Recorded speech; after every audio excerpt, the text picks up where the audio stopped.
ఢిల్లీలో పార్లమెంట్ జరుగుతోంది. ఈ సందర్భంగా ఆంధ్ర రాష్ట్రానికి చెందిన ఎంపీలు అందరూ పార్లమెంటుకు హాజరవుతున్నారు.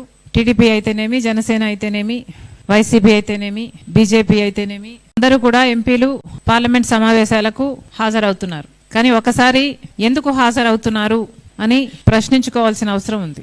10 సంవత్సరాలు అయిపోయింది ఆంధ్ర రాష్ట్రం ఏర్పడి. 10 సంవత్సరాలుగా కేంద్రం మనకిచ్చిన విభజన హామీలలో ఎన్ని నెరవేర్చుకోగలిగాం? మరి ఇంకా ఎన్ని నెరవేర్చుకోవాల్సి ఉంది? కనీసం ఒక్కటైనా నెరవేర్చుకోగలిగామా? మరి అన్ని విభజన హామీలు పెండింగ్ లో పెట్టుకొని ఇంతమంది ఎంపీలు, 25 మంది లోక్సభ ఎంపీలు ఉన్నారు ఆంధ్ర రాష్ట్రానికి సంబంధించి, 11 మంది రాజ్యసభ ఎంపీలు ఉన్నారు ఆంధ్ర రాష్ట్రానికి సంబంధించి. మరి ఇంతమంది ఎంపీలు ఆంధ్ర రాష్ట్రానికి 10 సంవత్సరాలుగా ఉండి కూడా ఏమి సాధించినట్టు? పేరుకు మాత్రమే వైసీపీ అయినా, జనసేన అయినా, టీడీపీ అయినా పేరుకు మాత్రమే వీళ్ళు ఈ పార్టీలకు సంబంధించిన ఎంపీలు, కానీ నిజానికి వాస్తవానికి వీళ్ళందరూ కూడా బీజేపీ ఎంపీలుగానే వ్యవహరిస్తున్నారు. బీజేపీ పార్టీకి ఎక్కడ ఏ బిల్లుకు ఏ మద్దతు ఇవ్వాలన్నా వాళ్ళు ఇంకా అడగక ముందే బీజేపీ పార్టీ వీళ్లే ముందే మేం సిద్ధం అన్నట్టుగా ప్రతి బిల్లుకు ఆమోదం తెలుపుతున్నారు. అందుకు ప్రతిఫలంగా మన రాష్ట్రానికి సంబంధించి కనీసం విభజన హామీలలో ఏ ఒక్కటైనా మనం ఇప్పటి వరకు అయినా నెరవేర్చుకోగలిగామా? ఎందుకని ఇంతమంది ఎంపీలు ఉండి కూడా ఏ పార్టీకి ఆ పార్టీ వాళ్ళ స్వప్రయోజనాలు చూసుకుంటున్నారు, మోడీ మెప్పు పొందాలని చూస్తున్నారు. ఇన్ ద ప్రాసెస్ ఆంధ్ర రాష్ట్ర ప్రజల ప్రయోజనాలను తాకట్టు పెడుతున్నారు.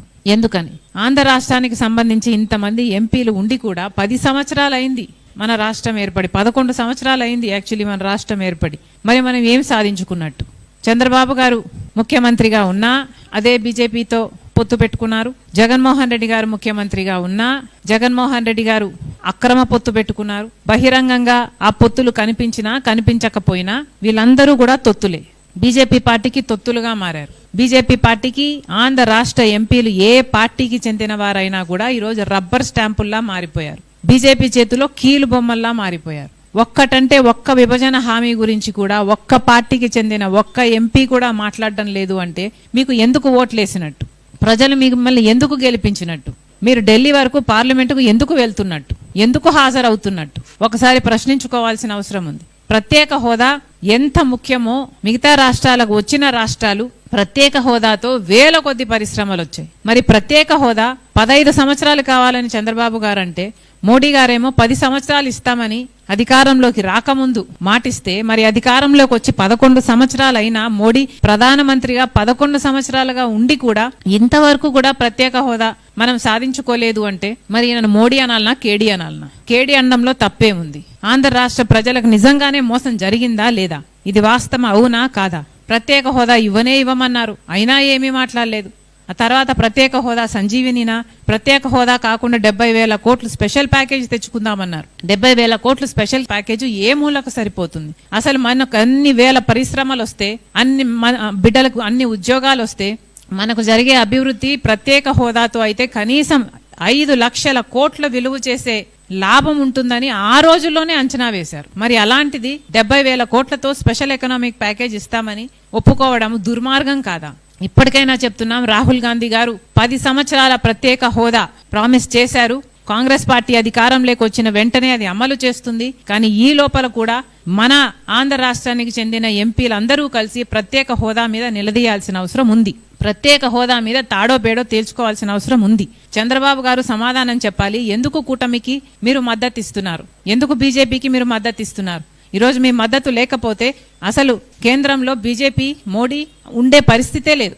మరి మనకి ఏం లాభం చేస్తున్నారని చంద్రబాబు గారు మద్దతు ఇస్తున్నారో ఆంధ్ర రాష్ట్ర ప్రజలకు సమాధానం చెప్పాలి. పోనీ ఒక్క ఎంపీ అయినా ఇప్పుడైనా ఒక్క పార్టీ అయినా మాట్లాడుతుందా అంటే అసలు ప్రత్యేక హోదా ఊసే లేకుండా పోయింది. అంటే జనాలను మెల్లగా మభ్యపెట్టి అసలు ఈ ప్రత్యేక హోదా అన్న విషయం మర్చిపోయేటట్టు చేస్తున్నారు. ఇది కుట్ర కాకపోతే ఏమిటి అని అడుగుతున్నాం. ఈ ఎంపీలందరినీ కూడా మళ్ళీ చెప్తున్నాం, మీకు ఏ మాత్రం దమ్ము ధైర్యం ఉన్నా, మీలో తెలుగు జాతి రక్తం ప్రవహిస్తున్నా మీరు నిలదీయాల్సిన అవసరం ఉంది.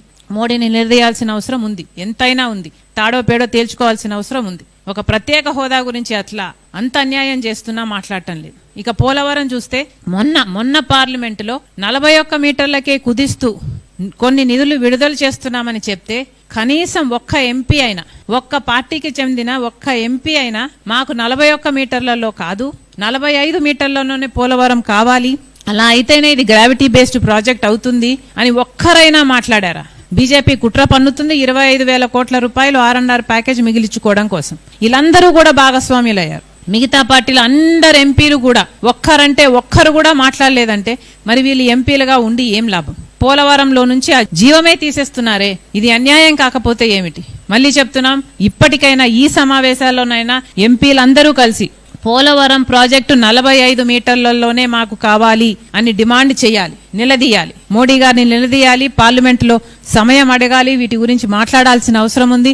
ఆంధ్ర రాష్ట్రానికి ఇంత అన్యాయం జరుగుతున్నా కూడా, ఇంత మంది ఎంపీలు ఉండి కూడా మనం కనీసం పోలవరం కూడా సాధించుకోలేకపోతే మీరు అట్టర్ ఫెయిలియర్ అయినట్టేనని మరోసారి కాంగ్రెస్ పార్టీ చెప్తుంది. ఇక రాజధానికి సంబంధించి పూర్తి నిధులు ఇవ్వాలి అన్నది విభజన హామీ, మన హక్కు. రాజధాని వాళ్ళు కట్టివ్వాలి. మోడీ గారు చెప్పిన దాని ప్రకారమే చూసుకున్నా ఢిల్లీని తలపించే రాజధాని అన్నారు. చంద్రబాబు గారు 70,000 కోట్ల రూపాయలు రాజధాని కట్టడానికి అంచనా వేశారు. మరి ఇప్పటికీ 31,000 కోట్ల రూపాయలు ఇస్తున్నట్టు, అందులో 15,000 గ్రాంటు, మిగతా 16,000 అప్పు కింద ఇస్తున్నట్టు ఉంది. మరి మిగతా డబ్బులంతా అప్పు కిందే ఇస్తారా? మరి ఇది ఎక్కడి న్యాయం అని అడుగుతున్నాం. మాకు రాజధాని కట్టియాలి అన్నది మా హక్కు అయితే, మీరు మాకు చేసిన ఒప్పందం అయితే, అది హామీ అయితే, మరి అలాంటప్పుడు మాకు అప్పులు ఎందుకు ఇస్తున్నారు? అప్పులు ఇస్తున్నారు అంటే ఏమిటర్థం? మళ్ళీ భావితరాల మీద ఈ అప్పు తీర్చుకోవాల్సిన అవసరం ఉంది, వడ్డీ కట్టాల్సిన అవసరం ఉంది. ఇవన్నీ మాకు అవసరమా? ఆంధ్ర రాష్ట్రం విడిపోయినప్పుడు ఆంధ్ర రాష్ట్ర ప్రజలకు మీరు ఇచ్చిన హక్కు, ఢిల్లీ లాంటి రాజధాని కట్టిస్తామన్నారు, సింగపూర్ అన్నారు, ఇస్తాంబుల్ అన్నారు, పెద్ద పెద్ద మాటలు చెప్పారు. ఎలక్షన్లు వచ్చినప్పుడల్లా పెద్ద పెద్ద మాటలు చెప్పారు. మరి అలాంటప్పుడు ఇప్పుడున్న ఎంపీలు కనీసం మాకు అప్పు కాదు, మాకు నిధులే కావాలి, మాకు నిధులే ఇవ్వాలి అని ఇప్పటికైనా నిలదీస్తారా అని చూస్తున్నారు ఆంధ్ర రాష్ట్ర ప్రజలు. ఈ ఎంపీలు, ఇంతమంది ఎంపీలుండి కనీసం రాజధాని అయినా మనం సాధించుకోలేకపోతే ఇక మనం ఏం సాధించుకున్నట్టు? పక్క రాష్ట్రాలకు అంది ఉన్నాయి. తెలంగాణకు హైదరాబాద్ ఉంది, చెన్నై ఉంది, బెంగళూరు ఉంది, మనకేముంది? ఇప్పటికైనా కూడా ఈ ఎంపీలందరూ కూడా మాకు అప్పులొద్దు, మాకు రాజధానికి నిధులే కావాలి అని ఇప్పటికైనా డిమాండ్ చేయగలరా? వీళ్ళకి ఆ దమ్ముందా? కాంగ్రెస్ పార్టీ ప్రశ్నిస్తుంది. మిగతా విభజన హామీలు అన్నీ కూడా అలాగే ఉన్నాయి. ఒక్కటంటే ఒక్కటి కూడా. దుగ్గరాజపట్నం పోర్ట్ అన్నారు, దానికి 8,000 కోట్ల రూపాయలు ఇవ్వాల్సి ఉంది. ఎవరూ మాట్లాడటం లేదు, ఎవరూ అలగడం లేదు. ఇక వాళ్ళు ఇస్తారా? ఆ పోర్ట్ కట్టిస్తారా? మనకు కడప స్టీల్ ఫ్యాక్టరీ ఉంది. కడప స్టీల్ ఫ్యాక్టరీకి సంబంధించి సేలే ఒక స్టీల్ ఫ్యాక్టరీ పెట్టాలి అన్నది విభజన హామీ అయితే దాని గురించి ఎవరూ మాట్లాడటం లేదు. అసలు సేలే ఒక ఫ్యాక్టరీ పెడితే అదొక పబ్లిక్ సెక్టర్ యూనిట్ అయితే అది కూడా ఒక విశాఖపట్నం స్టీల్ లాగా రాయలసీమకు తలమానికం కావచ్చు, కానీ దాని గురించి మాట్లాడటం లేదు. ఇప్పుడు జిందాల్ అంట, ఇంకో ప్రైవేట్ అంట, వీళ్ళు కడతారట. అది కూడా ఎప్పుడు కడతారో తెలియదు. ఇప్పుడున్న పరిస్థితులు అయితే 2 ముఖ్యమంత్రులు మారారు, 4 సార్లు దానికి శంకుస్థాపనలు అయ్యాయి, కానీ ఇప్పటి వరకు కూడా మట్టి ఎత్తి పోసింది లేదు. మరి ఇలా ఉంటే విభజన హామీలలో మనకు ఒక్కటంటే ఒక్కటైనా దక్కుతుందా అన్న అనుమానం ప్రజలకు రాకపోవడం ఆశ్చర్యం కాదు కదా. అన్ని ఆలోచించుకోవాల్సిన అవసరం ఉంది. ఇంతేకాదు, ఉత్తరాంధ్రకి, రాయలసీమకి స్పెషల్ ఎకనామిక్ ప్యాకేజ్ అన్నారు. అంటే కనీసం 25,000 కోట్ల రూపాయలు ఒక్కొక్క దానికి ఇచ్చిన 50,000 కోట్ల రూపాయలు ఆ 2 ప్రాంతాలకు కేటాయించాల్సి ఉంటే కనీసం 10వ వంతైనా చేశారా? ఇప్పటి వరకు 10 సంవత్సరాలుగా 1,500 కోట్ల రూపాయలు మాత్రమే ఇచ్చారు. మరి ఎప్పుడు సాధించుకోవాలి ఇవన్నీ? చెన్నై విశాఖపట్నం ఇండస్ట్రియల్ జోన్ అన్నారు, దానికి సంబంధించి చూస్తే కనీసం ఒక్క ఇండస్ట్రియల్ కారిడార్ అన్నారు, ఒక్క ఇండస్ట్రీ అయినా వచ్చిందా? రైల్వే జోన్ అన్నారు, అదుగో ఇదిగో అని చెప్తున్నారు. ఒక్కటంటే ఒక్కటి కూడా విభజన హామీలలో నెరవేర్చుకోలేకపోయాము అంటే మరి ఇది ఎంపీల ఫెయిలియర్ కాకపోతే ఏమిటి అని అడుగుతున్నాం. మరొకసారి డిమాండ్ చేస్తుంది కాంగ్రెస్ పార్టీ, పార్లమెంట్ జరుగుతుంది. ఆంధ్ర రాష్ట్రానికి చెందిన ఎంపీలు లేరని కారు కదా. 25 మంది లోక్సభకు, 11 మంది రాజ్యసభకు ఉన్నారు. మరి వీళ్ళంతా ఏం చేస్తున్నారు? మన హక్కుల గురించి ఎందుకు మాట్లాడటం లేదు? ఏ పార్టీకి ఆ పార్టీ వాళ్ళ ప్రయోజనాలు చూసుకుంటున్నారు. మరి ప్రజల గురించి ఎవరు మాట్లాడతారు? పార్లమెంట్ లో కూడా మాట్లాడలేకపోతే మిమ్మల్ని పార్లమెంటేరియన్స్ గా ఎందుకు చేసినట్టు? ఒకసారి మీరు ప్రశ్నించుకోవాల్సిన అవసరం ఉంది. దయచేసి అందరు ఎంపీలను డిమాండ్ చేస్తున్నాం, అన్ని పార్టీలకు చెందిన ఎంపీలను డిమాండ్ చేస్తున్నాం. ప్రత్యేక హోదాతో సహా విభజన హామీలలో మనకిచ్చిన హామీలు అన్నీ కూడా నెరవేర్చుకోవాల్సిన అవసరం ఉంది. ఈ బాధ్యత పూర్తిగా ఎంపీల మీదనే ఉంది. దయచేసి ఇప్పటికైనా కళ్ళు తెరవండి, ఆంధ్ర రాష్ట్ర ప్రజల పక్షాన మాట్లాడండి, నిలదీయండి, అవసరమైతే తాడో పేడో తేల్చుకోండి. అవసరమైతే సభను స్తంభింపజేయండి, ఏదైనా చేసి ఆంధ్ర రాష్ట్ర ప్రజలకి న్యాయం చేయాలని మీరు కొట్లాడాలని కాంగ్రెస్ పార్టీ డిమాండ్ చేస్తుంది. ఆంధ్ర రాష్ట్రానికి చెందిన వాళ్లకు ప్రైమరీ బాధ్యత ఏమిటి అంటే ఆంధ్ర రాష్ట్ర ఎంపీలు ఇంకా ఆంధ్ర రాష్ట్రం గురించే కదా చేయాలి. ఇట్స్ ఈజియర్ ఫర్ ఆంధ్ర రాష్ట్ర AP MPs to talk about AP issues then for other MPs to talk about AP issues. ఇప్పుడు కాంగ్రెస్ పార్టీకి వేరే బలం ఉంది అంటున్నారు, అవును, కానీ ఆ బలం ఎక్కడి నుంచి ఉందండి? కర్ణాటక నుంచి ఉందో, లేకపోతే తమిళనాడు నుంచి ఉందో, లేకపోతే ఇంకో రాష్ట్రం నుంచి ఉందో, ఇంకో రాష్ట్రం నుంచో ఉందో. వాళ్ళు మాట్లాడాలి అని సమయం తీసుకున్నప్పుడు వాళ్ళ రాష్ట్ర ఇష్యూలు మాట్లాడతారా, లేకపోతే మన రాష్ట్ర ఇష్యూలు మాట్లాడతారా? మన రాష్ట్ర ఇష్యూలు మాట్లాడాల్సింది ఎవరండి? మన ఎంపీలు కాదా? మనకు లేరా 25 మంది ఎంపీలు లోక్సభలో? మనకు లేరా 11 మంది ఎంపీలు రాజ్యసభలో? మిగతా రాష్ట్ర ఎంపీలు కాంగ్రెస్ పార్టీకి ఉన్న వాళ్ళ రాష్ట్ర ఇష్యూలు మాట్లాడుకుంటారు, మన రాష్ట్ర ఇష్యూలు ఎందుకు మాట్లాడతారు? అందుకే చెప్తున్నాము, మన రాష్ట్ర ఇష్యూలు మాట్లాడడానికే కదా 20 మంది లోక్సభ 11 మంది రాజ్యసభకు ఏపీకి ఉన్నారు. మరి వీరేం గాడిదలు కాస్తున్నారు అక్కడ? ప్రత్యేక హోదా వస్తే నేనేం చేసుకుంటానమ్మా? దాంతో నా నెత్తిన పెట్టుకొని ఊరేగుతానా? నాకేమైనా చేస్తుందా ప్రత్యేక హోదా? ప్రత్యేక హోదా పట్ల చిత్తశుద్ధి ఉన్నది ఒక కాంగ్రెస్ పార్టీకి, అది వాస్తవం. అది చెప్పమనంటే నేను ఒప్పుకుంటా. కానీ ప్రత్యేక హోదా అన్నది అసలు ఊపిరే లేకుండా, దానికి ఊసే లేకుండా మీరు ఎందుకు చేస్తున్నారు? మరి మీరు రాజకీయ ఉనికి కోసము, మీరు సర్వైవ్ కావడం కోసము, మీరు బీజేపీ మెప్పు పొందడం కోసము మీరు ప్రత్యేక హోదాని గోయి తీసి పాతి పెట్టి మళ్ళీ మా మీద అంటారా? సిగ్గుండాలి కదా. కనీసం ఇంతమంది ఎంపీలు ఉన్నారే, కనీసం విశాఖపట్నం స్టీల్ అయినా కూడా ఒక్క అష్యూరెన్స్ తెచ్చుకోగలుగుతున్నారా? విశాఖపట్నం స్టీల్ ప్రైవేటైజ్ చేయబోము, విశాఖపట్నం స్టీలుని కాపాడుకోగలము అని ఒక్క అష్యూరెన్స్ అయినా ఈ ఎంపీలు తెచ్చుకోలేకపోతున్నారంటే విభజన హామీలు కొత్తవి తెచ్చుకోవడం కదా దేవుడెరుగు. కనీసం ఉన్న ఆస్తులైనా ఆంధ్ర రాష్ట్రానికి సంబంధించి ఇవైనా కాపాడుకోవాల్సిన బాధ్యత మనకు లేదా? కనీసం విశాఖపట్నం అష్యూరెన్స్ అయినా వీళ్ళందరూ సాధించుకొస్తారేమో అని చూస్తే కనీసం ఒక్కడైనా మాట్లాడుతున్నాడా? ఇంతమంది పార్లమెంటేరియన్స్ ఉండి కూడా విశాఖపట్నం స్టీల్ కావాలి అని పట్టలేరా? ఆంధ్ర రాష్ట్రానికి చెందిన ఎంపీలందరూ లేచి నిలబడి స్తంభించలేరా? విశాఖపట్నం స్టీల్ మీద మాకు అష్యూరెన్స్ కావాలి, పోలవరం 45 మీటర్స్ లోనే జరగాలి. ఇవన్నీ ఇంత సింపుల్ అయినప్పుడు వీళ్ళు చేయటం లేదు అంటే వాళ్ళ స్వార్థ రాజకీయాల కోసమే చేయటం లేదు కదా. కనీసం ఈ రోజు మనకు యూరియా కావాలండి, యూరియాకి ఇప్పటికి కేంద్రం 50,000 టన్నులు ఇచ్చిందేమో, ఇంకొక 80,000 టన్నులు ఇంకా షార్టేజ్ ఉంది. గత 15 రోజులుగా మన రైతులు అడుగుతూనే ఉన్నారు. కనీసం అదైనా సాధించుకోగలిగారా? కనీసం అదైనా తెచ్చుకోగలిగామా? యూరియా 80,000 టన్నులు కావాలి, అదైనా ఈ ఎంపీల వల్ల చేతనవుతుందా? మరి ఎందుకండి వీళ్ళకు పదవులు? నాలుక గీసుకోవడానికా? దేనికి ఇచ్చినట్టు వీళ్ళకు పదవులు? బ్లాక్ మార్కెట్ లోనేమో 260 రూపాయకి బస్తా బదులు 400 రూపాయలు అమ్ముతున్నారట. మరి రైతులు ఎలా కొనుక్కోవాలి? పోనీ విజిలెన్స్ డిపార్ట్మెంట్ ఏమైనా పనిచేస్తుందా, అరికడుతుందా అంటే వాళ్ళు చేయటం లేదు కదా. మరి ఎందుకండి వీళ్ళందరికీ పదవులు? సూపర్ 6 కు సంబంధించి చంద్రబాబు గారు మహిళలకు ఉచిత బస్ అన్నారు. మహిళలకు ఉచిత బస్ అన్నది పక్క రాష్ట్రం తెలంగాణలో అయితేనేమి, కర్ణాటకలో అయితేనేమి కాంగ్రెస్ పార్టీ అమలు చేసి చూపుతుంది.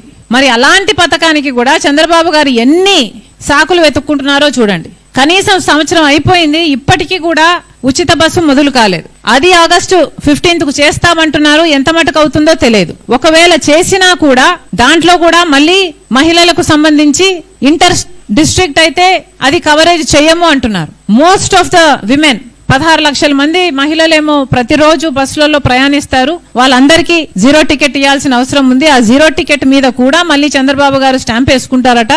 కానీ మహిళలు ప్రయాణించేది ఒక జిల్లా నుంచి ఇంకో జిల్లాకు, అంటే విజయవాడ నుంచి గుంటూరుకి వెళ్తే మళ్ళీ డబ్బులు కట్టాలట. ఇది ఎక్కడి న్యాయం అని అడుగుతున్నాం. ఇంకా ఇచ్చేదేదో మొత్తము ఫ్రీగా ఇయ్యొచ్చు కదా, ఇచ్చినట్టన్నా మంచి పేరైనా మీకు వస్తుంది కదా. ఇది చాలా అన్యాయం. సూపర్ 6 లో ఇంకొకటి మహిళా శక్తి. ప్రతి మహిళకి 18 ఏళ్లు నిండిన తర్వాత 1,500 రూపాయలు నెలకిస్తామని చెప్పారు.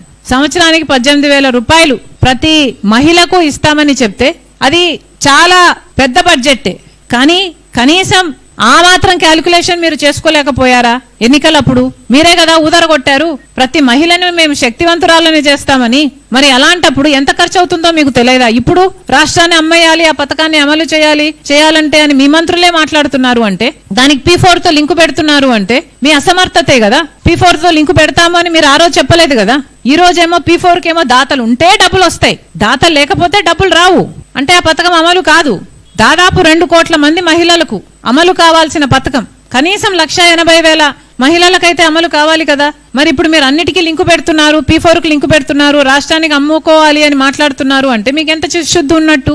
మరి సూపర్ 6 సూపర్ ఫ్లాప్ అయిందనక ఏమనాలి? రైతుల విషయానికి అన్నదాత సుఖీభవ అన్నారు. 93 లక్షల మంది రైతులు ఉంటే మీరు ఇస్తున్నది ఎంతమందికి? 47 లక్షల మంది రైతులకి. మిగతా అందరికీ టోపీ పెట్టినట్టే కదా. తల్లికి వందనం పథకం ప్రకారం 87 లక్షల మంది విద్యార్థులు ఉంటే మీరు ఇస్తున్నది 67 లక్షల మందికి. అన్నిట్లో కోతలు పెట్టుకుంటూ పోతే మిమ్మల్ని ఏమనాలి? మీ చిత్తశుద్ధి కనిపించడం లేదు. మళ్ళీ చెప్తున్నాం, సూపర్ 6 యథావిధిగా మీరు ఎలా మాటిచ్చారో నిరుద్యోగ భృతి మీరు ఇంతకు ముందు కూడా మాటిచ్చారు. పోయిన ఎలక్షన్లలో 2014లో ముఖ్యమంత్రి అయినప్పుడు కూడా చంద్రబాబు గారు ఇదే మాట ఇచ్చారు. నిరుద్యోగ భృతి ప్రతి నెలా ఇస్తామని చెప్పారు. అప్పుడు ఇవ్వలేదు, ఇప్పుడు ఇచ్చేటట్టు కనిపించటం లేదు. మేము ఉద్యోగాలు ఇస్తాము అంటున్నారు. కనీసం 50 లక్షల మంది బిడ్డలు ఉన్నారు ఉద్యోగాలు లేక. కనీసం మీరు ఉద్యోగాలు ఇచ్చే వాళ్ళకి ఎప్పుడు ఇస్తారో తెలియదు. పోనీ 20 లక్షలు ఇస్తారా? ఎంతమందికి ఇస్తారు? ఇచ్చేవారు ఇంతవరకన్నా మీరు నిరుద్యోగ భృతి ఇవ్వాలి కదా. అటు ఉద్యోగము రాదు, నిరుద్యోగ భృతి రాదు. మరి మీరు ఇచ్చిన మాటేమో ఏరు దాటేంత వరకే ఓడం వల్లన్న, ఏరు దాటిన తర్వాత పోవడం వల్లన్న. అదే అంతవరకు పోడిగుండు. అదే మీరు ఎప్పుడెప్పుడు ఇస్తారని 4 ఏళ్ళు ఎదురు చూడాలి. అంతేనా? ఎవరైనా ఏమనుకుంటారండి? అధికారం లేకొచ్చిన వెంటనే అన్ని హామీలు నెరవేరుస్తారు అనే కదా రాజశేఖర రెడ్డి గారు ఎలా అమలుపరిచారు? మొదటి సంతకంలోనే అమలు పరిచారు కదా. మరి ఆ క్లాస్ ఎక్కడుంది? అవును, నాకు తెలియదంటనా? చంద్రబాబు గారికి ముందు తెలియదా? వచ్చాక డిస్కవరీ చేశారా? డిస్కవరీ ఛానల్ ఏమైనా పెట్టారా? కాదు కదా. ముందు నుంచి తెలుసు కదా ఎన్ని అప్పులైనాయని. 11 లక్షల కోట్ల అప్పులు ఉన్నాయని చంద్రబాబు గారికి తెలియకుండానే ముఖ్యమంత్రి అయ్యారండి. మరి అన్ని తెలిసే కదా చెప్పారు చంద్రబాబు గారు. ప్రతి నెల మహిళలకి 1500 రూపాయలు ఇస్తామని. చాలా అన్యాయం ఇది. చేస్తారండి. ఈ రాష్ట్రం అంతా పేదరికంలో కొట్టుకున్న తర్వాత చేస్తే ఏం లాభము? అధికారం లేకొచ్చిన వెంటనే చేస్తే కదా